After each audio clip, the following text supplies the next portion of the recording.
नमस्कार, आपका अपने चैनल माँ भारती का आंचल आत्मनिर्भर मिशन में स्वागत है।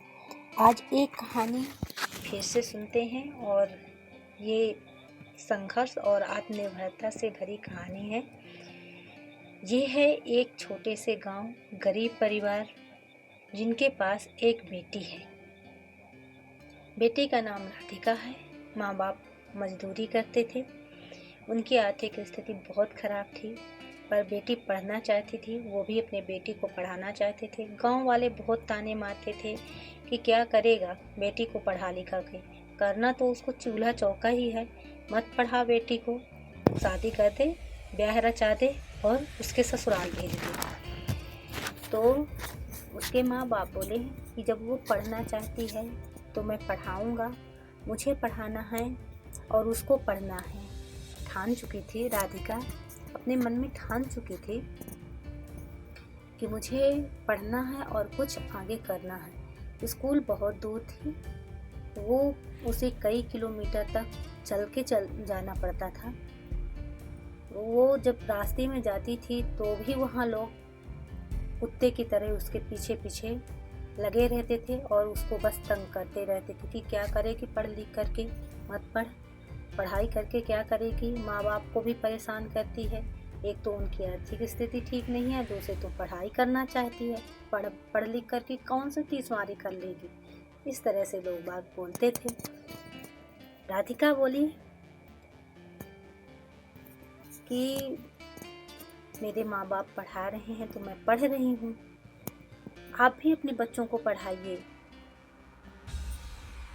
वो उसको तंज मारते ही रहते थे, हमेशा मारते थे। तो राधिका टूट गई अंदर से, और जब वो टूट गई तो मन उदास करके गई तो घर में लेट गई।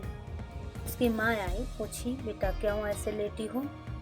बोली माँ क्या मैं सही में कुछ नहीं कर पाऊंगी आगे। माँ के जो सवाल थे, माँ का जो जवाब था वो सुनिएगा। माँ बोली कि सूरज को भी उजाला करने के लिए अंधेरे से लड़ना पड़ता है, तो बेटी तुझको भी इन बेफालतू की बातों को छोड़ करके तुझे आगे बढ़ना होगा। इन लोगों की बातों में मत पड़, तू आगे बढ़ और कुछ कर। उस दिन से राधिका के मन में अपनी माँ की बातें घर कर गई और वो उसके जो हुनर थे, हस्तशिल्प जो हुनर थे, वो उसके माध्यम से, जैसे उसको बांस के बहुत कारीगरी आती थी और मिट्टी की बहुत कारीगरी आती थी।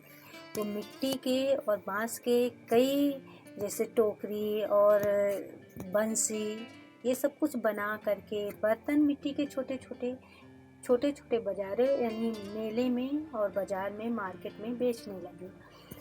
वहाँ के जो लोग थे तो बोले कि ये तेरा कोई भी नहीं लेगा, लोकल सामान, यहाँ का कोई भी नहीं लेगा सामान तेरा। राधिका बोली कि कोई नहीं लेगा, पर कोई ना कोई तो लेगा ही। वो हार नहीं मानी और डटी रही। सोशल मीडिया के थ्रू वो अपने प्रोडक्ट का प्रचार करने लगी। जब उसके प्रोडक्ट का प्रचार अच्छी तरह से होने लगा तो उसका जो माल था तो बाहर से डिमांड आने लगी कि मुझे और माल चाहिए।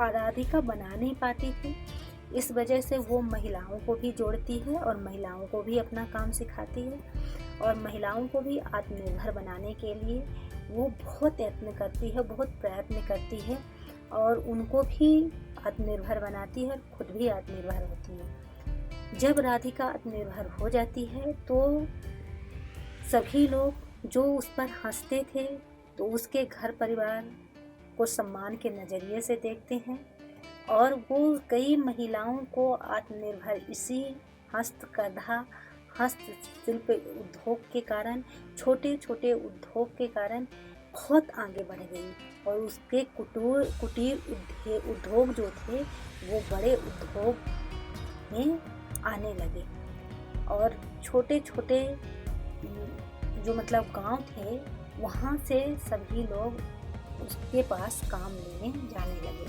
तो उसको सब सम्मान के नज़रिए से देखने लगे।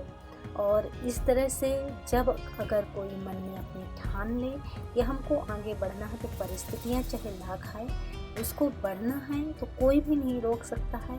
पर हाँ, अपने मन में दृढ़ निश्चय ज़रूर करना पड़ेगा कि हमको आगे बढ़ना है, चाहे परिस्थितियाँ जितनी भी आएँ, कठिनाइयाँ चाहे जितनी भी आएँ, तो आप अवश्य आगे बढ़ कर के रहेंगे और देखने वाले एक दिन आपका उदाहरण देंगे कि जैसे वो है वैसे बन कर के दिखाइए।